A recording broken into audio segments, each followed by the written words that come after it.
Um, hey guys, sorry it took me so long to get this next part done, but yeah, I kind of had a lot of things going on, and I think also I noticed my voice was really quiet in the last video, so I tried fixing that. Tell me how it came out.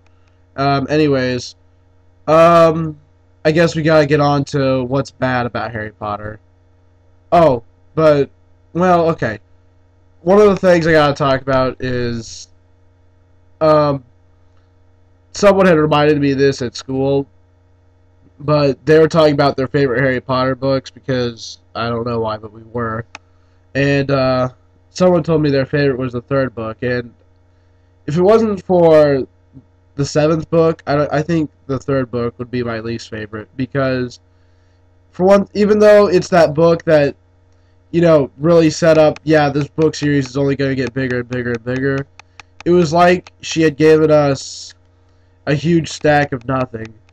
There's not really that much story going on in it, and it feels just like it's kind of dragging on. So, if it wasn't for Book 7, Book 3 would be my least favorite, but Book 7 was pretty bad. I mean, there's videos all over YouTube about why Book 7 wasn't good. Basically, he went camping, ton of characters died. In fact, here, how about I just show you guys some characters that died. I'll show you a list of all the characters that died.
So, as you guys can see, there's a lot of deaths in Book 7. In fact, there's a lot of things that aren't very good about Book 7.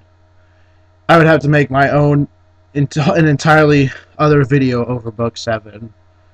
I saw this review on YouTube about Book 7. I think I'll leave a link to it. It's like 4 parts. These guys did a really good job explaining all the faults in Book 7. And I'd say I agree with like 80% of what they're saying. So, yeah, there's a lot of deaths, and you notice how the death rate just kind of steadily increases. Of course, in that little memoriam thing I just did, it was all the characters that had died, but basically everyone after Dumbledore was in Book 7. So, Book 7 really picks up on the deaths, and death is just a big factor in Harry Potter, and it just keeps going up. Instead of, if it was like in Full Metal Alchemist where death's always been a thing, so it's not new. When it does happen, I think it'd be more easily accepted. Now, the movies, the Harry Potter movies, here's the thing I find funny. For people like me who have read the books, we sit there going, how can people understand this? Because so much is skipped, or they just don't go through it. So much is skipped, so much is changed. But for people who haven't read the books, they completely understand the movies, and the movies actually make sense to them.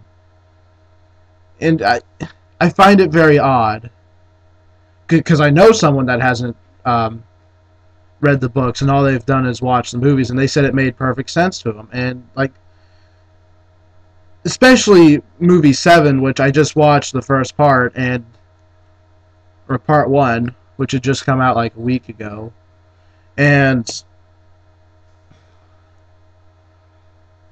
like, so much was skipped. Even in that one, where they have like 6 hours to do everything. There's no excuse why they have to change stuff.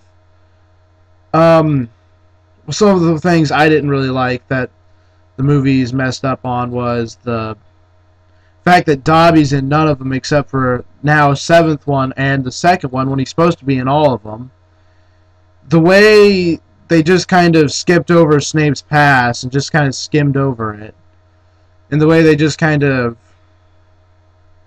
the way they skipped the whole prejudice thing that the wizards have. Like, even book 7, where it becomes extremely important, they just kind of... they don't even talk about how prejudiced the wizards are. Except for against muggles. Maybe it's to have them... maybe it hits closer to home that way. But, you know, wizards are extremely mean to their lesser creatures. Plus, a lot of the movies change things. Like, the original actor for Dumbledore was really good, but this new actor really doesn't do the Dumbledore from the book justice. And, Harry's actor, I think, did a good job for the most part, but there's some times where I think he could have done better. And the movies just kind of skipped Neville. Like, Neville is really important in the books, and he's one of those... I started thinking he is actually more protagonist material than Harry, in a way. Like, I think he's more interesting than Harry. But, he's only... the 6th movie, he's just like, hey guys, I'm here. Like, they just randomly put him in just so he didn't forget that he exists. I hope the next half of Harry Potter movie 7 shows a lot more of him, because that's another part where he really became important. In the second half of the 7th book. Oh, and in the 6th movie, they burned down Ron's house, but then in the 7th one, they realized they have to have Bill and Fleur get married, and they never even show Ron's older brothers, other than it's basically Percy. Everyone older than Percy is never shown until the 7th one, because they realize, oh, we gotta have this wedding. And so the Burrow's fine like nothing. I guess it got fixed by magic like everything else. But, you know, I think one thing that really makes the movies bad is that they keep switching directors. And because of that, it's like each movie has its own different feel. And not like each book has its own different feel. Like, by book, if you compare movie 1 with movie 7, it doesn't even feel like it's the same story anymore. It's kind of the way the books are too, but the movies with the director change, it's directors always changing. I really don't like it, to tell you the truth. I think the best of the movies was the movies 1 and 2, because even though those books were shorter so they can cover more of what happened easier, they were truer to the books. And of all the movies to pick to make 2 parts, book 7 really wasn't a good choice, because it really wasn't my favorite. But, you know, that's my personal belief. Maybe if you like Book 7 a lot, then maybe the movies really do seem like a good idea to split in half. Like, don't get me wrong, it was a good idea to split the movies in half. They just should have done it sooner.